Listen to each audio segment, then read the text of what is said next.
Everybody put 3 fingers in the air. Remember, Red, hope is a good thing, maybe the best of things, and no good thing ever dies.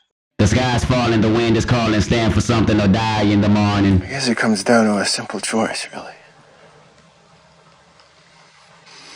Get busy living, or get busy dying. Section 80, high power.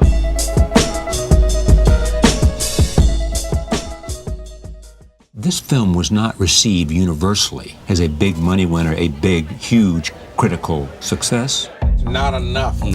When you have a movie, if you don't get immediate Over the first weekend. crackle word of mouth that You must see this movie right away. Yeah. The box office success when The Shawshank Redemption came out was Dumb and Dumber. That was a movie, I think now people have forgotten, or the history's rewritten that it was a hit right away. That was not a big movie right away, and I think one of the biggest criticisms was The Shawshank Redemption was a bad title. And The Shawshank Redemption picked up the New York Film Festival's coveted award for the stupidest movie title. There are a lot of people who went and saw it. I remember guys telling me, boy, that was a great movie. I told my wife about it. She said she didn't want to go see a prison movie. And then there was the problem of the title. Yeah, I saw this movie. It was really terrific. It's called.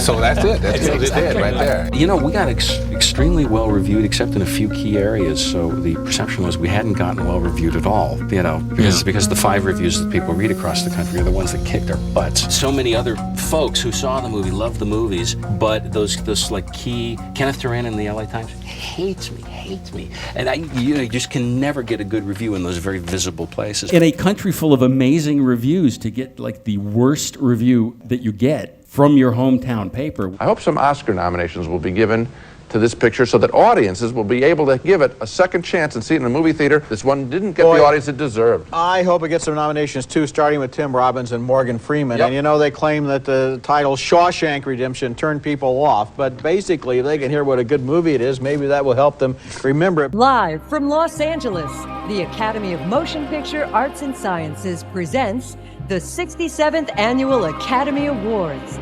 Movie fans have been gathering since early morning to share in the excitement of the Academy Awards here at the Shrine Auditorium. Nominated tonight for Best Actor, his 3rd nomination, Morgan Freeman. Oscar nominee for Best Actress tonight, Susan Sarandon and Tim Robbins. We won not a stinking one. No. Well, it was the year of Gump. The Oscar goes to Tom Hanks and Forrest Gump. I want to explore this phenomenon first with you.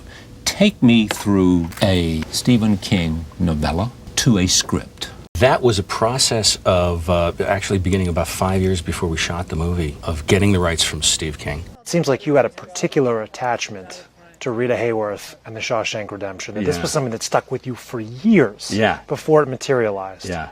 Were you just enamored with the original book, the novella? I was absolutely just gobsmacked by the simplicity of it and the sort of the beauty of it. I asked Steve King if I could have the rights to it, and he was very kind in allowing that. And then you're right, it took 5 years for me to get around to writing it. I set it aside for 5 years because I wanted my level of skill as a writer to match my ambition for that particular script, and I didn't think that it did it, when I first got the rights to it.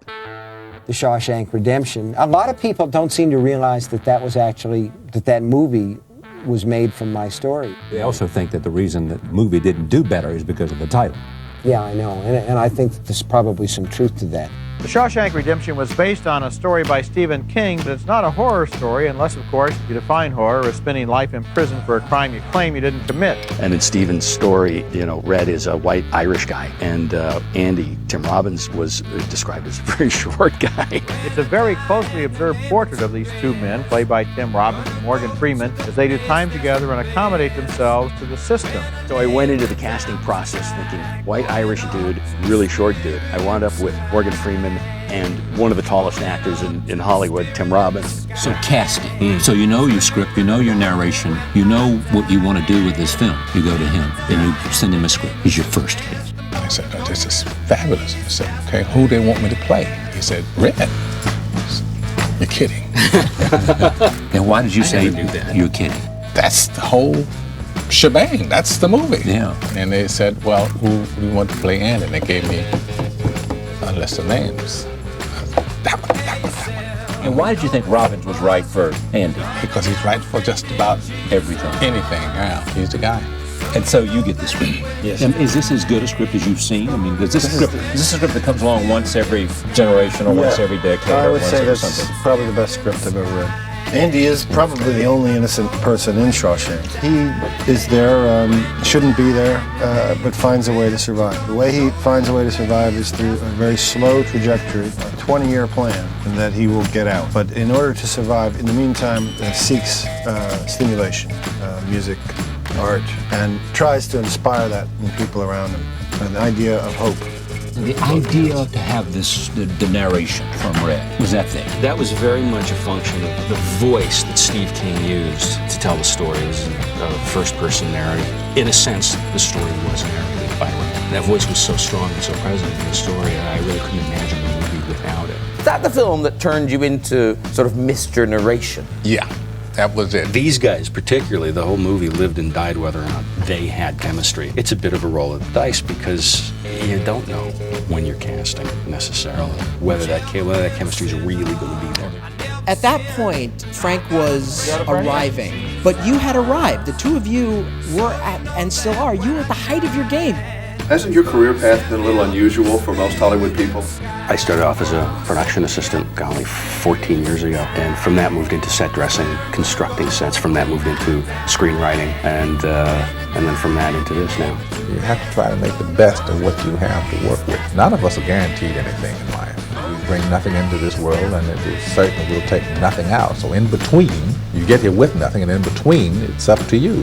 This is a wonderfully well-acted film, and it really got me involved. I think it's one of the year's best films. The look of this picture is magnificent. The span of years is great. The relationship between these two characters, everything works. It's the first directing job by a guy, I think I can pronounce his name, Frank Darabont, and he does a really good job here. Frank, congratulations again, and I hope the film does well for all of you. And Thank you. Double congratulations to you, because actually this is your feature film debut. Yes, it is. So I think you're off and running in that great magical land called Well, thank you kindly. I hope the audience enjoys it. When did you know that this was something special? You have good text, you have good actors. You do your job every day and you hope that you have something. The film has seeped into our culture and our hearts. It is one of the most memorable stories in home video history. It found its audience through television, video, and laserdisc. Within 5 years, the movie became a phenomenon. The film seems to be something of a Rorschach for people. They project their own lives, their own difficulties, their own obstacles, and their own triumphs into it, whether that's a disastrous marriage, it's a serious debilitating illness that somebody's trying to overcome. They view the bars of Shawshank as a metaphor for their own difficulties and then consequently their own hopes and triumphs. And people really do draw strength from the movie for that reason. I think I read somewhere that men come up to you a lot about this movie, or they did That's right the after other this. thing that's really interesting. There's not a lot of movies with male friendships that don't involve car chases. It's really about a real friendship, and there's no model really for it. I think this really does sort of harken back to the old-fashioned prison pictures that were done once upon a time. In recent years, it's all sort of these testosterone-drenched, slugfests in prison, which is not what this movie's about at all. I looked up Shawshank. Shawshank Redemption is the #1 movie on IMDb. I thought the script was the best script I've ever read. And I thought there was a great movie made of it. To have that kind of recognition and acknowledgement by so many people. It's one of those bucket list things, A movie that was essentially ignored by audiences when it first came out became such a popular film. Talk about second chances. I'm in a film that is considered by many to be their favorite film ever. That is so rare, and I feel so blessed.